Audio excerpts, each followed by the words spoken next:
Let me share the biggest threat to our freedom. Picture a society in which no one is allowed to make purchases, where every decision you make on a daily basis is tracked and recorded in a database that is under the authority of your country's government.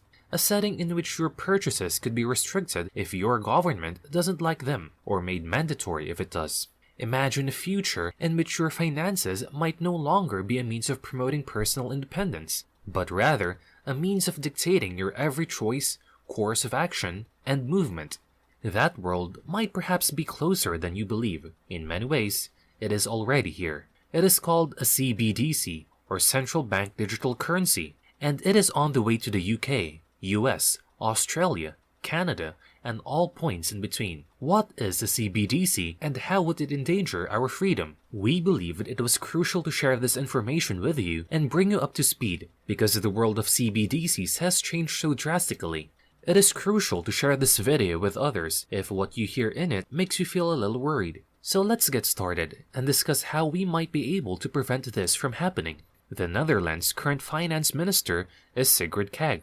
Her party sent a fresh batch of laws to the Dutch parliament on October 26. She cites a bill that many claim likewise violates people's privacy rights, but it was intended to fight criminal money laundering. The legislation would compel all national banks to monitor and report all transactions worth more than 100 euros. The current upper limit is 10,000 euros or more. The Dutch government would then have access to a staggering amount of personal information about its inhabitants. It would be allowed to cross the Atlantic at any time without a warrant of any kind. The administration of Joe Biden is pushing for new regulations in the US that would reduce the $10,000 bank reporting threshold to $600. This has received criticism and been referred to as thorough search without a warrant. However, US Treasury Secretary Janet Yellen dismissed these worries and said that Americans shouldn't be concerned, claiming that the new data being collected consists of a few bits of information regarding specific bank accounts. So, this does beg the question of why the government even wants this information if it is only a few small pieces of information. What if the government had access to all of your transactions, not just those that exceeded a specific threshold? So this is where CBDCs are crucial. A brand new type of digital currency is bank digital currency, similar to cryptocurrency but quite different from them in that private CBDCs are centralized. Your government would be the sole owner and manager of a CBDC. They would possess your wallet, your cash, and full access to all of your financial information, including details on each and every purchase you make on a regular basis.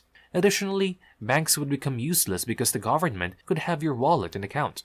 CBDCs weren't taken seriously until a few years ago, but that is no longer the case. Financial giants such as MasterCard, Citibank, HSBC, and Wells Fargo sponsored the Federal Reserve's 12-week testing of its own CBDC. However, 11 countries have already fully implemented CBDCs, and according to the Atlantic Council's tracker, 112 other countries including Australia, India, Canada, and Brazil are at various stages of doing the same. The US is not only the country to do this, nations that comprise of over 95% of the global GDP. In other words, a CBDC will be headed your way very soon. However, CBDCs must have some form of benefit, right? The answer, according to your government, is certainly, and it appears that everyone is speaking from the same script because this is the case everywhere we turn. Even though Rishi Sunak formerly served as the UK's finance minister, he is now the country's new prime minister. He claimed that CBDCs would be a secure and safe new kind of currency that would promote inclusiveness. According to the US Federal Reserve, CBDC would be the safest form of currency and provide increased safety over the existing monetary system. The World Economic Forum and the International Monetary Fund both agree that CBDCs will help to advance financial inclusion globally and will increase safety and security by reducing financial crime. The IMF also claims that CBDCs would be more secure than traditional money and offer more safety due to not being as volatile as currently available cryptocurrencies. But the reality is that not everyone is as positive about CBDCs, with a Forbes piece summarizing many people's worries in a single title that reads, "Central Bank Digital Currencies are about control." I am going to go over a couple more hypothetical situations where a CBDC might be utilized as an instrument of control. A CBDC would make it possible for your government to keep tabs on practically everything you do, as well as what you buy, when you buy it, and from whom. The New Yorker noted that at least 45 countries, including Germany, Poland, and the US, may be illegally gathering data on their residents. Therefore, it is likely that your government is already spying on you in this fashion. Why are so many people worried about CBDCs? As stated in the Forbes article, the main worry is control. The most dangerous aspect of a CBDC isn't necessarily that your government would have access to all of your financial information. Rather, it stems from the fact that a CBDC would be programmable, much like the rules of a video game, allowing your government to dictate how money can be utilized. For instance, it might be set up such that you can only utilize it to buy things that the government has allowed, or to completely prevent you from buying anything at all. Only products that your government considers to be essential can be purchased with a CBDC, for instance. They could theoretically restrict you so that you could only spend a certain amount of money each day, or, on the other hand, require you to spend it all by a specific deadline. If you didn't, your money would simply disappear from your account. They could also directly control how much of your money you spend. Some of these concepts may seem a little absurd at first, leading you to wonder why the government would want to restrict your freedom, prevent you from purchasing specific goods, and allow your money to expire. It is crucial to comprehend the causes of these scenarios and how they can materialize if CBDCs are introduced into our lives. With a programmed CBDC, it would be quite simple for the government to stimulate the economy in the event that it is struggling or stagnant by requiring citizens to spend their money. First, your government can decide to make your funds expire in 30 days. Naturally, the majority of people would not want their money to simply disappear, so they would instead spend it, which would cause money to move throughout the economy. In other words, your government can manufacture citizen behavior in another extremely believable way if the exact result it seeks is achieved.